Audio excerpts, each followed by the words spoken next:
২৬ March থেকে garments শ্রমিকদের ঈদ উল ফিতরের ছুটি শুরু হয়েছে। ৩ দিনের সরকারি ছুটিসহ এবার তাদের ছুটি বিভিন্ন কারখানা ভেদে ৮ থেকে ১০ দিন পর্যন্ত বাড়তে পারে। বিজিএমইএ আরও জানিয়েছে, ২৬ মার্চ থেকে ছুটি শুরু হবে ১৬১টি কারখানায়, আর ২৭ মার্চ থেকে ছুটি ঘোষণা করেছে ৩৭৪টি কারখানা।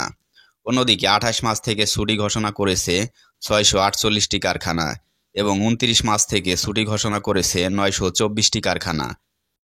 মোট ২৬০টি কারখানা এখনও তাদের কর্মীদের ঈদ বোনাস পরিশোধ করেনি।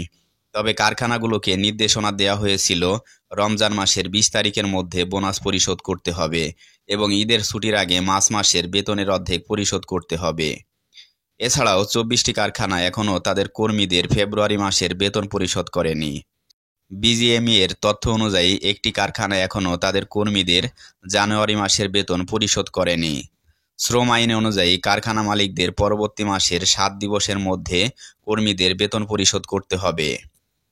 গার্মেন্টস শ্রমিকদের বেতন ও ঈদ বোনাস পরিশোধ না করায় বিজিএমইএর সদস্যভুক্ত ১১টি কারখানা অস্থিরতার ঝুঁকিতে রয়েছে। বাংলাদেশে বর্তমান ৩,৫৫৫টি রপ্তানিমুখী পোশাক কারখানা রয়েছে, যেখানে প্রায় ৩০,৫৩,০০০ শ্রমিক কাজ করেন। চাঁদ দেখার উপর ভিত্তি করে ৩১ মার্চ ঈদ উল ফিতর অনুষ্ঠিত হওয়ার কথা রয়েছে।